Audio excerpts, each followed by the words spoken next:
का रमेश? ए बाबू 500 रुपया दम में। हाँ भाई तू के बताई कहाँ पैसा लागत है? जाती ससुरारी। बैठा तो बताई। बताओ का रोज रोज ससुरारी बहन कलिया आइला है। अब परसों गए रहा है देखुआ में। रोज रोज एक जगह ही गए इज्जत पानी नहीं रहा गो। कितना समझाई हैं?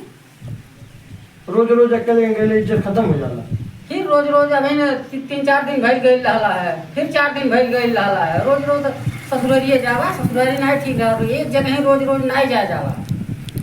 बढ़िया काला भाई एक जगह गए रोज रोज इज्जत खत्म हो जाला। फिर एक जगह ही रोज रोज नहीं जावा।